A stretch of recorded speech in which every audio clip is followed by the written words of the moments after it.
Hello ಗೆಳತಿಯರೇ, ನೀವು ನೋಡ್ತಾ ಇದ್ದೀರಾ ಸಾರಿ ಸ್ಟೋರಿ. ಮತ್ತೆ ತುಂಬ ದಿನಗಳ ನಂತರ ನಾನು ನಿಮಗೋಸ್ಕರ ತಂದಿದ್ದೀನಿ ಮತ್ತೊಂದು ಸುಂದರವಾದ ಸೀರೆಯ ಕಥೆ. ಈ ಒಂದು KSIC ಮೈಸೂರು ಸಿಲ್ಕ್ ಸೀರೆನ ನಾನು 2021ನಲ್ಲಿ ತಗೊಂಡಿದ್ದೆ. ಎರಡು ಸೈಡು ಇಷ್ಟೇ ಅಗಲ ಜರಿ ಇದೆ. ಆ 3 ಲೈನ್ ಏನು ಡಿಸೈನ್ ನೋಡ್ತಿದ್ದೀರಾ ಅದು ಎರಡು ಸೈಡು ಇದೆ. ಇದು ಆ್ಯಕ್ಚುಲಿ ನೇವಿ ಬ್ಲೂ, ನೋಡೋಕ್ಕೆ ನಿಮಗೆ ಸನ್ಲೈಟಲ್ಲಿ ಬ್ಲ್ಯಾಕ್ ಥರ ಕಾಣಿಸುತ್ತೆ, ಬಟ್ ಇದು ಆ್ಯಕ್ಚುಲಿ ನೇವಿ ಬ್ಲೂ ಮತ್ತು ರಾಣಿ ಪಿಂಕ್ ಕಲರ್ ಬಾಡಿ. ಇದು ಕಾಂಟ್ರಾಸ್ಟ್ ಕಲರ್ ಆಗಿರೋದ್ರಿಂದ ಸೆರಗು ಅಬ್ವಿಯಸ್ಲಿ ನಮಗೆ ಕಾಂಟ್ರಾಸ್ಟಲ್ಲೇ ಬರುತ್ತೆ. ಸೆರಗಲ್ಲಿ ಏನೂ ಡಿಫ್ರೆನ್ಸ್ ಇಲ್ಲ, ಆ್ಯಸ್ ಯೂಶ್ವಲ್ ಬೇರೆ ಎಲ್ಲ ಸೀರೆಗಳಿಗೂ ಬರೋ ಥರ ಇದಕ್ಕೂ ಕೂಡ ಕಡ್ಡಿಪಲ್ಲು ಅಂತ ಏನು ಹೇಳ್ತೀವಿ ಅದೇ ಬಂದಿರುವಂಥದ್ದು.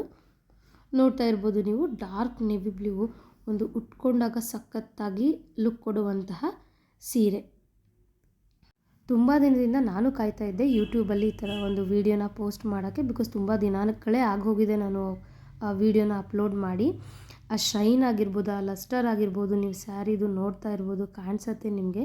ಎರಡು ಸೈಡು ಈ ಥರ ಇರೋದ್ರಿಂದ ಈ ಸ್ಯಾರಿ ಸ್ವಲ್ಪ ಕಾಸ್ಟ್ಲಿ, 30+ ರೇಂಜಲ್ಲಿ ಬರುತ್ತೆ. ಎಷ್ಟು ಅಂತ ನಾನು ಕೊನೆಯಲ್ಲಿ ಹೇಳ್ತೀನಿ.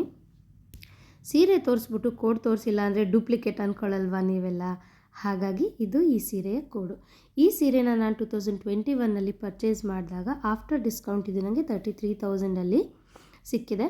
ಮತ್ತು ನಾನು ಶಾರ್ಟ್ಲಿ KSIC ಔಟ್ಲೆಟ್ನ ವಿಸಿಟ್ ಮಾಡೋಳಿದ್ದೀನಿ, ಯಾಕೆಂದರೆ ರೀಸೆಂಟಾಗಿ ನಾವು ನೋಡಿದ್ದೀವಿ ತುಂಬಾ ಗಲಾಟೆಗಳು ಅದು ಇದು ಅಂತೆಲ್ಲ ವೀಡಿಯೋಸ್ ಬರ್ತಾಯಿತ್ತು. ಸೊ ಇವಾಗಲೂ ಸಿಚುವೇಶನ್ ಹಾಗೆ ಇದೆಯಾ ಅನ್ನೋದನ್ನು ಎಕ್ಸ್ಪ್ಲೋರ್ ಮಾಡೋದಕ್ಕೋಸ್ಕರ ಶಾರ್ಟ್ಲಿ ನಾನು KSIC ಔಟ್ಲೆಟ್ನ ವಿಸಿಟ್ ಮಾಡ್ತೀನಿ, ಮತ್ತು ಆ ಡೀಟೇಲ್ಸ್ನ ಕಂಪ್ಲೀಟಾಗಿ ನಿಮ್ಮ ಜೊತೆಗೆ ನಾನು ಶೇರ್ ಮಾಡ್ತೀನಿ. ಮತ್ತು ಈ ವಿಡಿಯೋ ನಿಮಗೆ ಇಷ್ಟ ಆಗಿದ್ದರೆ ನನ್ನ ವಿಡಿಯೋನ ಲೈಕ್ ಮಾಡಿ, ಶೇರ್ ಮಾಡಿ ಮತ್ತು ಸಬ್ಸ್ಕ್ರೈಬ್ ಮಾಡಿ. Thank you for watching.